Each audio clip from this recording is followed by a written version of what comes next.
We're back here on Southeastern 14 talking SEC football. We got a lot to talk about today.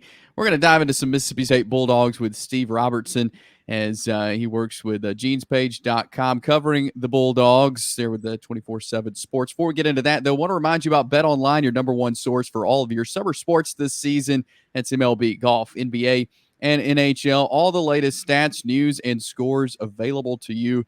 Get the latest odds and lines, including the latest team matchups, player props, and odds on just about every sport out there. Head over to their website or use your mobile device to get in on the action. Bet online where the game starts. So wrap it up spring football there in Starkville.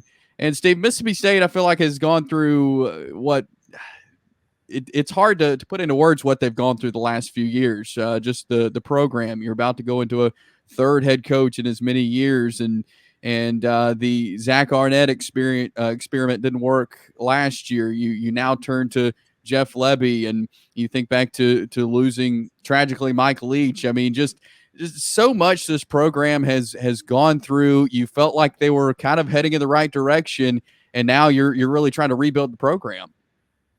Yeah, and there's no book out there to tell you how to navigate through when your coach dies, right? And even before that, I mean, Sam Westmoreland, a player on the team, died, and that was a very, absolute tumultuous time for those kids. And then you rally back, you win the Egg Bowl, you go down and you're, picked to go to the Outback Bowl for the first time in school or second time in school history, and then your coach dies, and you elevate Zach Arnett on an interim basis and ultimately decide to keep him for a year. And we thought he was going to continue to run the air raid. He decides to retool the offense, which proved to be an unmitigated disaster.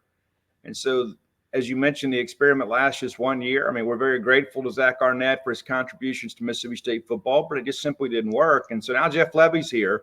And in many respects, I believe Jeff was the perfect guy for this group of kids because he's very high energy. He is big on accountability, but he is a guy that really, you walk in the complex and, before it was kind of a sterile atmosphere, and there's rap music playing to greet you as you walk in, and there's a lot of people walking around with smiles on their faces. I think he was the right guy at the right time. And I think after what these young people have been through for the last 2 years, they needed somebody like him.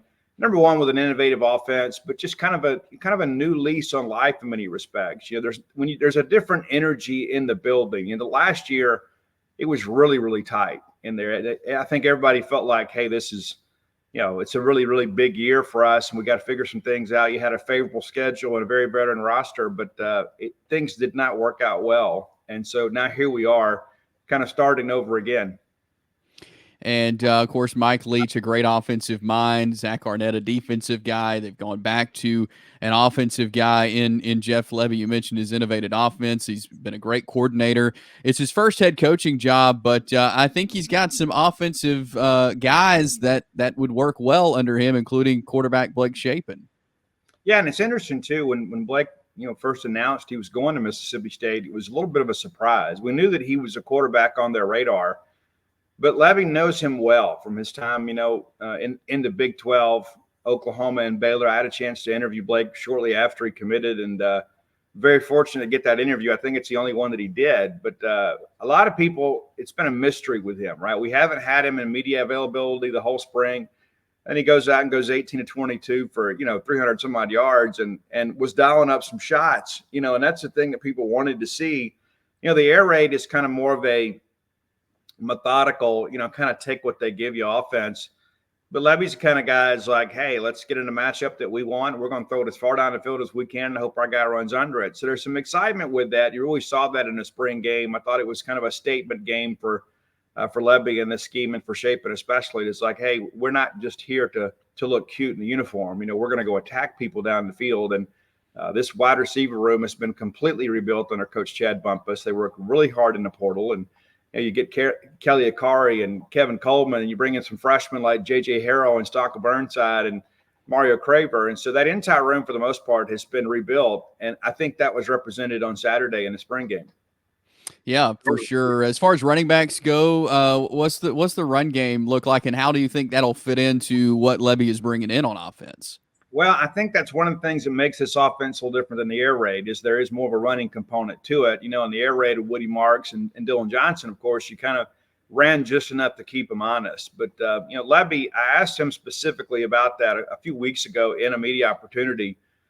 And he said, hey, that room has got to get better. I mean, you have Jeffrey Pittman back and Kevon Lee, and they have primarily just kind of been supplemental players. They have not been the featured backs. They've been kind of the change of pace guys or just the guys to give Woody Marks a blow. So they're mining the portal pretty hard right now. You've got Rashad Amos committed from Miami of Ohio, and he's expected to visit Colorado this week, which is kind of a rarity to see a guy announce his transfer and then continue to take visits. So that's something we're still monitoring. And then, of course, Derek Martinez from Oregon State was in this past weekend. We believe that's down between State and Miami, but it won't be the least bit surprised to see State take two backs in the portal this spring. And, of course, there's a lot of outbound traffic after a spring game, and that's not, just germane to Mississippi State. That's the world in which we live in right now. But, the running back room has got to get better, and that's something that Lebby has acknowledged. I know with a quarterback like Blake Shapen, he's got weapons around him. What's the offensive line look like? Is that going to be a point of concern, or can Mississippi State fans look forward to what they have coming back on the offensive line? Well, again, they hit the portal really hard. Cody Kennedy did a great job. Probably the only coach who did a better job in the portal for Mississippi State last year was Chad Bumpus, and Cody Kennedy really right there with him. Jacoby Jackson, a guy from Texas Tech that transferred, and they're really excited about him. I think they feel really good about the first group.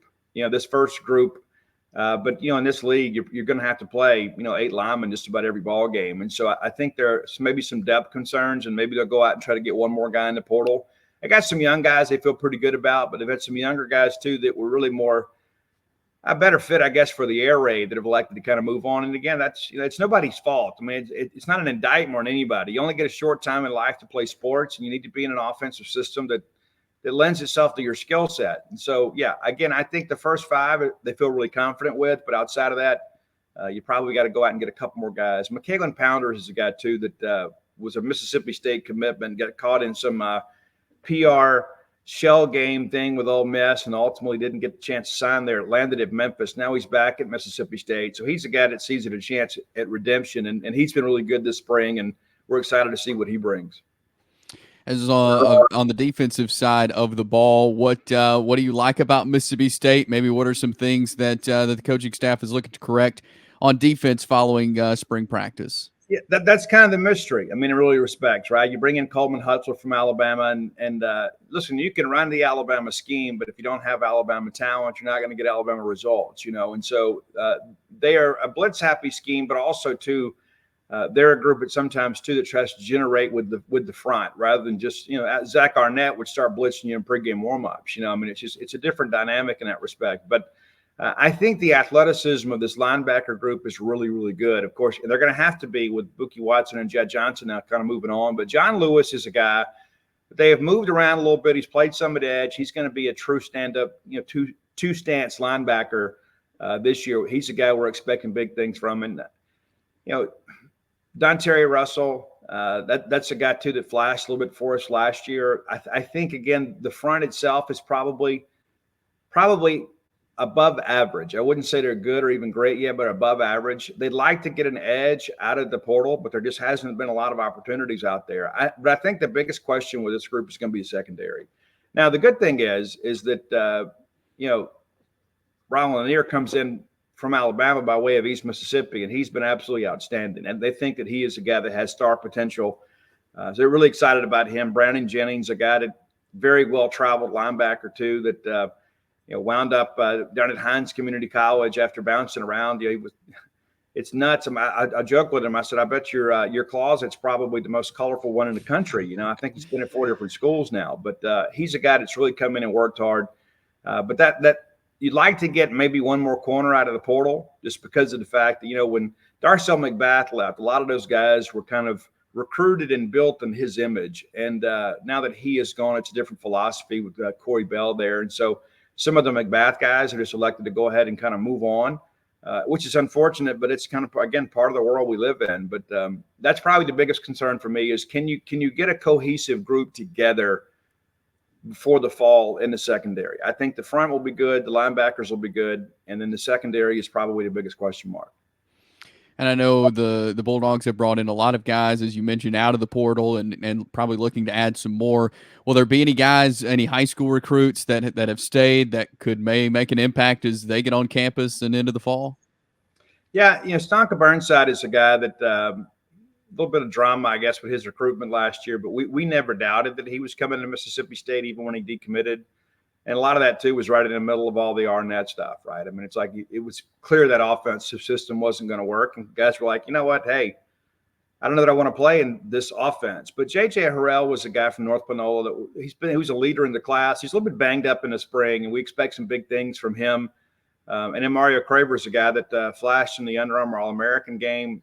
Matter of fact, the first big shot they took on Saturday was to the freshman Mario Craver. He's a little bit thinly built, so he's got to get a little bit bigger and stronger, but the state's going to run a lot of wide receivers out there, but there's a lot of really young guys.